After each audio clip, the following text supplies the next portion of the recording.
Hari-hari. Kaibigan, welcome back.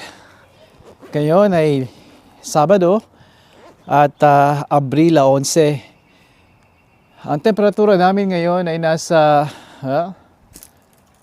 G's. Kanina maganda-ganda.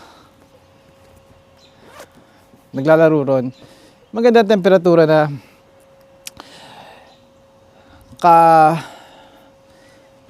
anong oras na ba? Nakalimutan ako ng oras. Alas 8 pasado, alas 8 Gs. At nakikita ninyo may araw pa.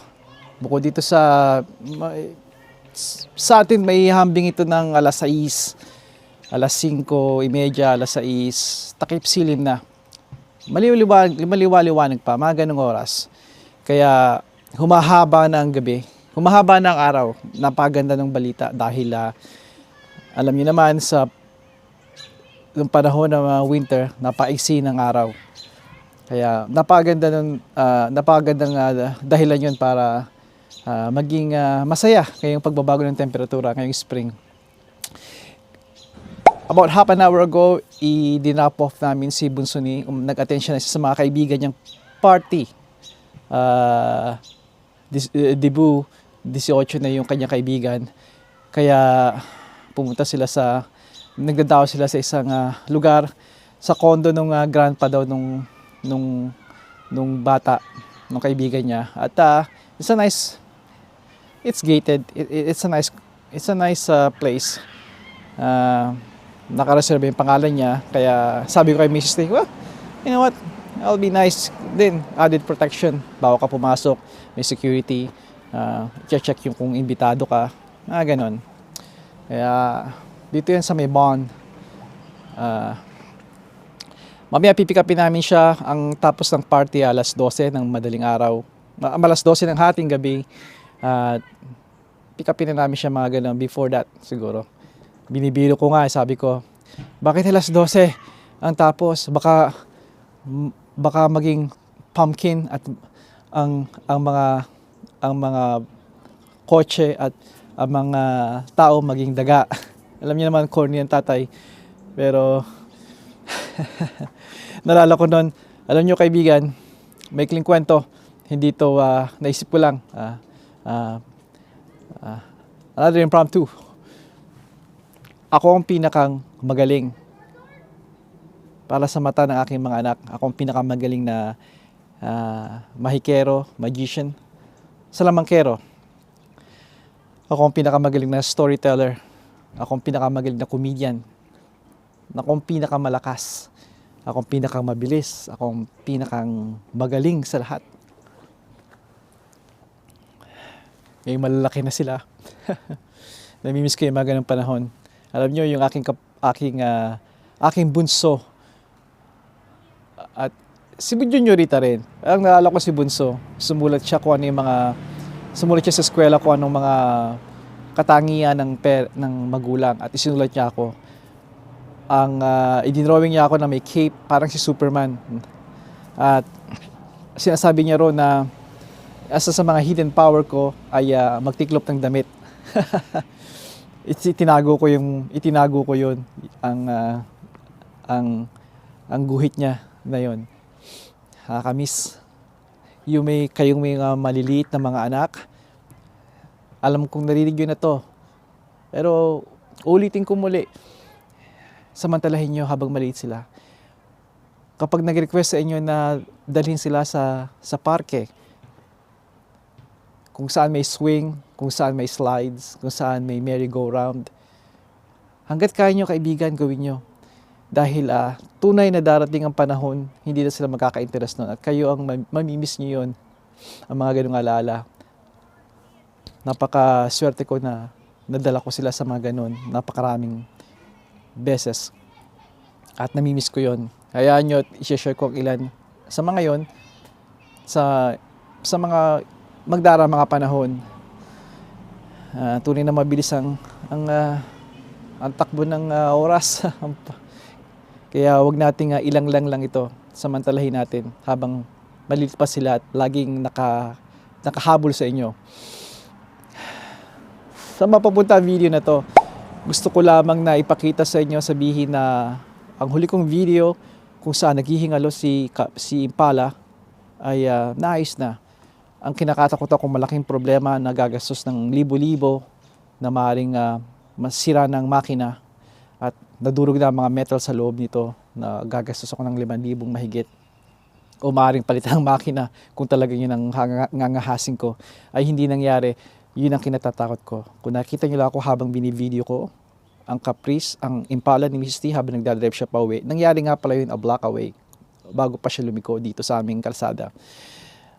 Ang tamang gagawin nyo dapat doon ay huminto at sabihin na itigil ang makina, of course, kapag safe ng paligid at lahat. Alam ko yun, pero hindi ko ginawa kay Mrs. T. More like, kung makikita nyo ako kung may nagbibideo man sa akin, kita nyo I'm so defeated dahil alam ko mangyayari yun. Yung kinakatakutan ko, ngunit hindi yun nangyari, iba pala.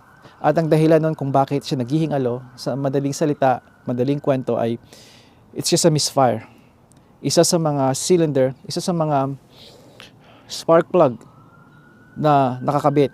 8 spark plug, 8 itong ating sasakyan ni Mrs. T. Isa yon, number 6 na spark plug ay loose.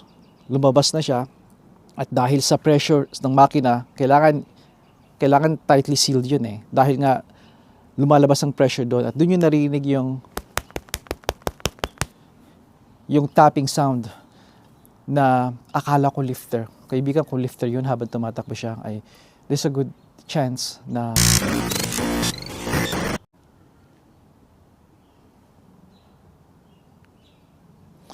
alright, talaga nagpapaalam na sa akin itong camera. Alright. Okay, kaibigan, babalik tayo dito. Okay na siya at mga update pang gagawin ko kay Impala. Naputol na naman sa kaiwang pagkakataon. Dito ko na tatapusin. Meron akong ang sagot namin sa Impala na to. Hanggat maayos ko, ikikip ko siya, kaibigan. Ngunit kukuha kami ng isa pang sakyan. Ang tanong, kung ano yon at may sorpresa yon. Hindi ko alam kung gaano ko i-share sa inyo yun, pero we're exploring. Just to give you an idea, it'll be an efficient car. Kasulugat nitong gas guzzler na napakagusto ko pa rin na Impala, na V8. Kung ito ay napakalaking konsumo, ang kukunin namin sa kanya napakaliit, na sobrang liit na halos siguro minsan lang sa isang buwan bibisita si Miss Lee para magpagasolina. At para makamtan yon, makuha ko yun ang ganong klaseng sakyan, it's gotta be a really special car. Or kung ano man, car, SUV, kung ano man, it'll be a surprise.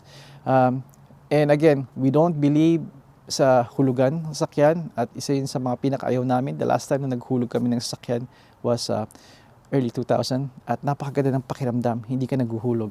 So, lahat ng nakita nyo mga sakyan dito sa driveway, mga dinadrive namin, we paid cash. Kaya, yeah, you could argue, just pay 10%, make a 10% down payment, and the rest, invest mo, imbes na ibigay mo lahat, buong buhos. We all have different opinions at views at situations sa buhay.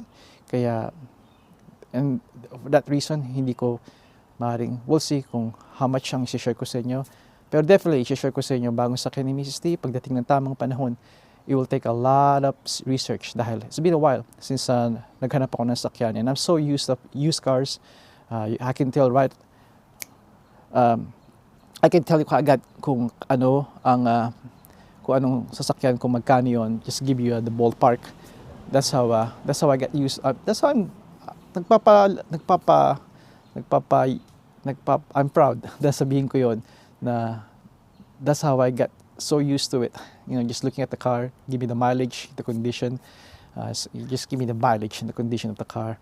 You know, and start it. I could pretty much see kung magkano yun. You can do that too kapag lagi yung ginagawa. Anything na almost repeated at madalas, you get used to it. Ano man yun. Kaya, dito ako magpapaalam sa inyo. It's another impromptu. Kailangan ko lang ilabas ito dahil sa mga susunod na mga videos ay ibang kapansanan na light naman na problema ni Impala ang aming ang inayos ko at ang tinroubleshoot ko at video ko, at ito ay susunod pagkatapos ng video na to. Gusto ko lang na in order. Hanggang sa muli kaibigan, padayon, enjoy the spring, ha? Enjoy the spring. Nandito na siya. Nandito siya. At wag na wag ninyo na kalimutan na magpa-spray itong pinakang perfectong time para magpa-rust proof kayo ng inyong mga sasakyan. I recommend Crown kung nandito kayo sa Calacan, Toronto. Alright? At syempre, mag-swap na kayo ng tires. I think it's safe na mag-swap na kayo ng tires. There'll be some 7 degrees below sa mga gabi, madaling araw, pero just hindi na madalas. Alright? If you wait another week, that's fine. Maybe around ngayong buwan na to, pwede na kayo magpalit. Definitely, huwag nyo pa abutin hanggang ng June dahil mainit na yon. Alright? Take care, guys.